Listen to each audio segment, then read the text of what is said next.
जय हिंद मेरे प्यारे साथियों। तो एक बार फिर से आपका स्वागत है आपके अपने YouTube channel ppm study classes में। तो दोस्तों, आज की इस वीडियो में हम आपको यूपी पुलिस कांस्टेबल की नई भर्ती के बारे में बताएंगे।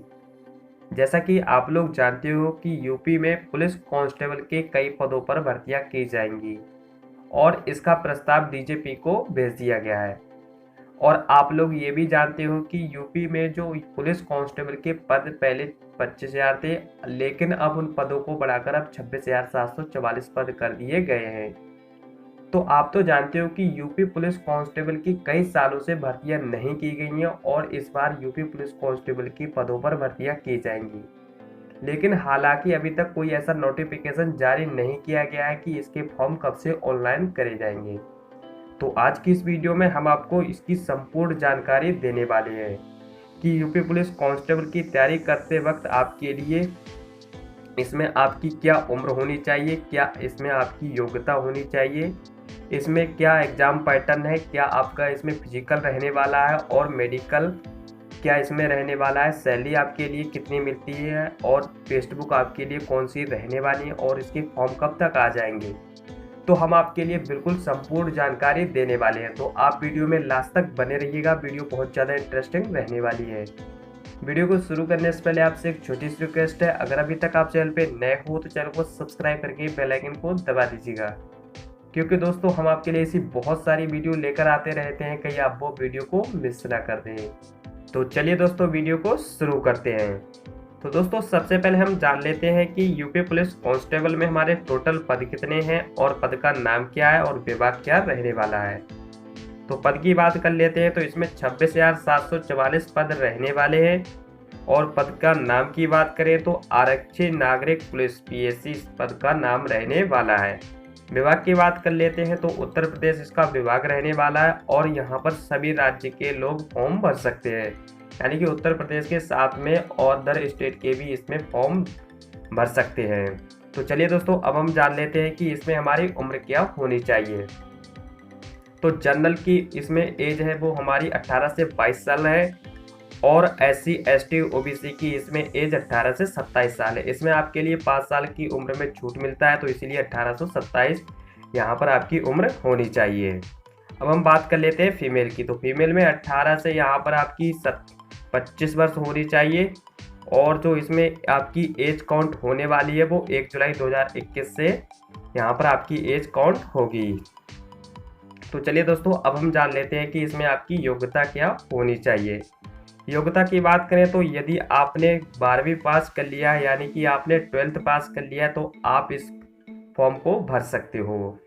तो चलिए दोस्तों, अब हम बात कर लेते हैं भर्ती की चरण प्रक्रिया क्या रहती है। तो चलिए दोस्तों, सबसे पहले हम जान लेते हैं कि इसमें हमारे सबसे पहले फॉर्म भरे जाते हैं, फिर उसके बाद में लिखित परीक्षा होती है। लिखित परीक्षा होने के बाद में आपकी नापतोल होगी और साथ में डॉक्यूमेंट्स वेरिफिकेशन होते हैं। फिर उसके बाद में आपका मेडिकल होता है। मेडिकल होने के बाद में आपका फाइनल डॉक्यूमेंट्स चेक होता है और आपके फाइनल डॉक्यूमेंट्स चेक होने के बाद में आपकी ज्वाइनिंग हो जाती है। तो इसमें ये आपकी भर्ती चरण प्रक्रिया ये सारी रहती है। तो सबसे पहले आपके फॉर्म भरे जाएंगे, उसके बाद में लिखित परीक्षा होगी, फिर नापतोल और डॉक्यूमेंट्स वेरिफिकेशन होगा, फिर उसके बाद में मेडिकल होता है। मेडिकल होने के बाद में फाइनल डॉक्यूमेंट्स चेक होते हैं और उसके बाद में हमारी ज्वाइनिंग हो जाती है। तो चलिए दोस्तों, अब हम जान लेते हैं कि इसमें हमारा एग्जाम पैटर्न क्या रहने वाला है। तो एग्जाम पैटर्न की बात करें तो सामान्य ज्ञान, यानी कि हमारे जो विषय है इसमें सामान्य ज्ञान, संख्यात्मक और मानसिक क्षमता और मानसिक अभिरुचि, बुद्धि लब्ध एवं तात्विक क्षमता, सामान्य हिंदी, ये हमारे टोटल 4 विषय रहने वाले हैं। सामान्य ज्ञान से 38 क्वेश्चन पूछे जाएंगे और संख्यात्मक और मानसिक क्षमता से हमारे 38 क्वेश्चन पूछे जाएंगे। मानसिक अभिरुचि, बुद्धि लब्ध एवं तात्विक क्षमता से हमारे 37 क्वेश्चन पूछे जाएंगे और सामान्य हिंदी से भी हमारे 37 क्वेश्चन पूछे जाएंगे। और यहाँ पर हम जान लें कि जो हमारा इसमें टोटल क्वेश्चन पूछे जाने वाले हैं तो वो 150 क्वेश्चन पूछे जाएंगे। टोटल मार्क की बात करें तो 300 मार्क के इसमें हमारे टोटल क्वेश्चन रहने वाले हैं। हम आपको बता दें कि इसमें हमारा एक क्वेश्चन है वो 2 नंबर का रहने वाला है। नेगेटिव मार्किंग की बात करें तो 0.25 की इसमें नेगेटिव मार्किंग रहने वाली है। टाइम ड्यूरेशन की बात कर लेते हैं तो यहाँ पर आपके लिए 120 मिनट आपके लिए पेपर को सॉल्व करने के लिए टाइम मिलेगा। काफ़ी अच्छा समय है, आप आसानी से पेपर को सॉल्व कर देंगे। तो चलिए दोस्तों, अब हम जान लेते हैं इसमें हमारा फिजिकल क्या रहने वाला है। फिजिकल की बात करें तो सबसे पहले हम मेल के बारे में बात कर लेते हैं। तो हाइट की बात करें तो OBC, SC, UR, EWS category के जो लोग होते हैं तो उनकी हाइट यहाँ पर 168 सेंटीमीटर रखी गई है। एसटी की बात कर लेते हैं तो एसटी की हाइट यहाँ पर 160 सेंटीमीटर रखी गई है। चलिए दोस्तों, अब हम बात कर लेते हैं चेस्ट की। तो चेस्ट की यहाँ पर जो OBC, SC, UR, EWS category के लोग हैं उनका चेस्ट 79 से 84 सेंटीमीटर होना चाहिए, यानी कि 79 नॉर्मल होना चाहिए और 5 सेंटीमीटर फ्लैप के बाद में आपका 84 सेंटीमीटर हो जाता है। तो आपका चेस्ट 79 से 84 सेंटीमीटर होना चाहिए। एसटी की बात कर लेते हैं तो 77 से आपका 82 सेंटीमीटर होना चाहिए। 77 नॉर्मल आपका चेस्ट होना चाहिए, 5 सेंटीमीटर फुलाने के बाद में आपका 82 सेंटीमीटर हो जाता है। तो इसमें आपका चेस्ट 77 से 82 सेंटीमीटर होना चाहिए। रनिंग की बात कर लेते हैं तो 25 मिनट में आपके लिए 4800 मीटर रनिंग करना होगा। यहाँ पर आपकी रनिंग 25 मिनट में 4800 मीटर रखी गई है। तो चलिए दोस्तों, अब हम बात कर लेते हैं इसमें फीमेल की हाइट क्या रहने वाली है और रनिंग इसमें कितनी होती है। तो फीमेल की हाइट की बात करें तो OBC, SC, UR, EWS category के जो भी लोग होते हैं तो उनकी इसमें हाइट 152 सेंटीमीटर रखी गई है। एसटी की बात कर लेते हैं तो एसटी की हाइट इसमें 147 सेंटीमीटर रखी गई है। अब बात कर लेते हैं रनिंग की। तो रनिंग यहाँ पर आपकी 14 मिनट में 2400 मीटर आपके लिए रनिंग करना होगा। और वेट की बात कर लेते हैं तो इसमें आपका टोटल वेट यहाँ पर जो है 40 केजी होना चाहिए, यानी कि 40 किलो होना चाहिए। तो दोस्तों, ये हमने आपको बता दिया कि इसमें आपका फिजिकल क्या रहने वाला है। अब हम बात कर लेते हैं मेडिकल का। तो मेडिकल इसमें आपका नॉर्मल होता है, कोई भी परेशानी की कोई बात नहीं है। तो चलिए दोस्तों, अब हम जान लेते हैं इसमें हमारी सैलरी कितनी मिलती है। तो सैलरी की बात करें तो 6th सीपीसी पे स्केल की इसमें जो आपके लिए रुपए मिलते हैं वो 5200 से लेकर 20,200 रुपये यहाँ पर आपके लिए मिलते हैं। ग्रेड पे की बात करें तो यहाँ पर आपके लिए 2000 रुपये ग्रेड पे के मिल जाते हैं। और यहाँ पर 6th सीपीसी इनिशियल बेसिक पे की बात करें तो यहाँ पर आपके लिए 7200 रुपये मिल जाते हैं। 7th सीपीसी इनिशियल बेसिक पे की बात करें तो यहाँ पर आपके लिए 21,700 रुपये मिलते हैं।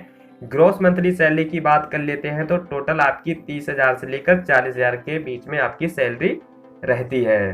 तो दोस्तों, ये तो हमने आपके बता दिया कि इसमें आपके लिए सैलरी कितनी मिलती है।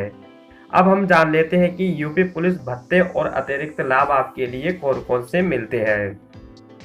तो इसमें जो आपके लिए भत्ते और अतिरिक्त लाभ मिलेंगे वो 7वें वेतन आयोग के अनुसार मिलेंगे।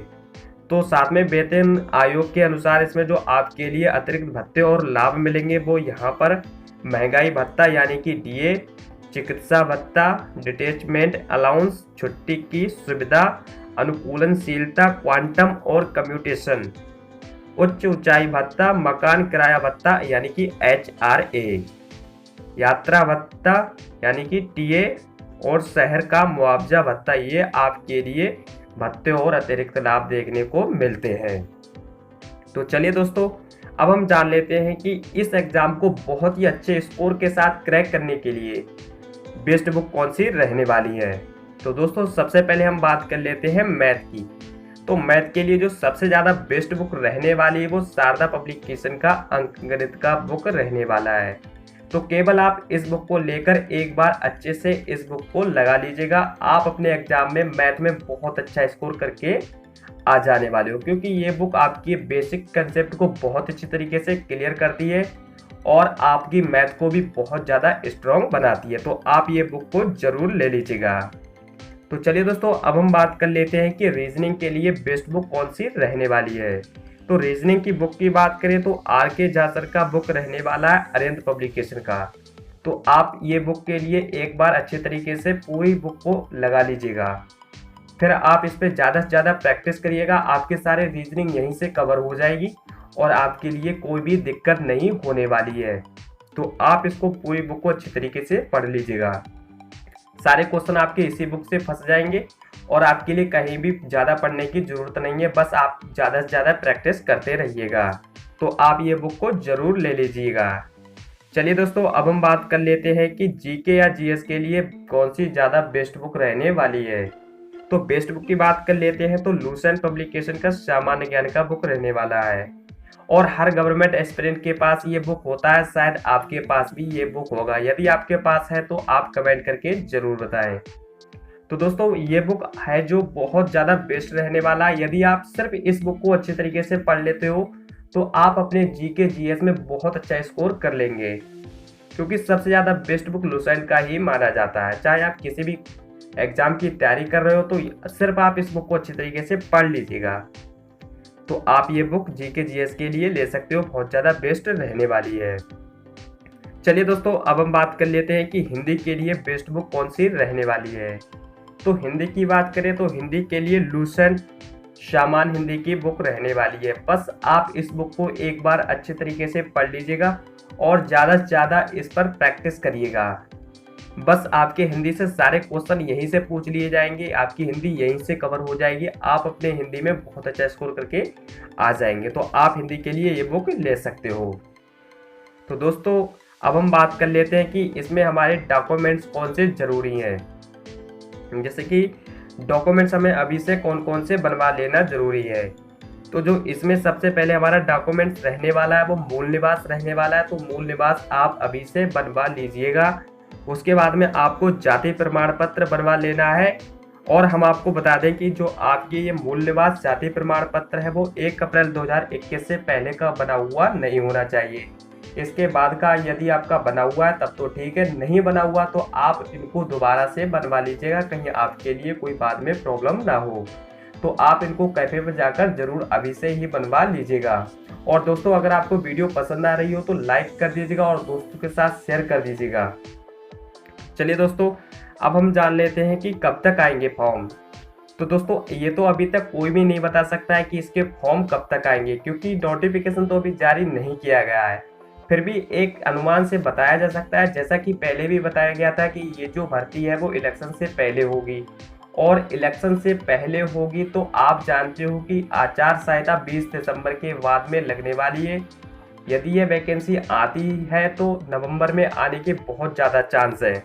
तो हम कह सकते हैं ये हमारी जो वैकेंसी है ये नवंबर में आ जाएगी। आपके लिए 99% देखने को मिल जाएगी। यदि किसी कारणवश ये नवंबर में वैकेंसी नहीं आ पाती है तो 20 दिसंबर से पहले पहले ये वैकेंसी आपके लिए देखने को मिल जाएगी।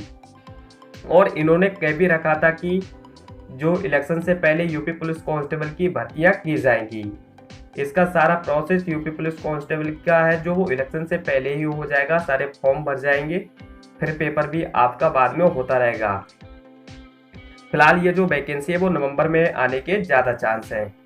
तो दोस्तों, अगर आपको वीडियो वास्तव में पसंद आई हो तो आप जो वीडियो को लाइक कर दीजिएगा और चैनल को सब्सक्राइब करके बेल आइकन को दबा दीजिएगा और दोस्तों के साथ शेयर कर दीजिएगा। लाते रहेंगे ऐसी वीडियो।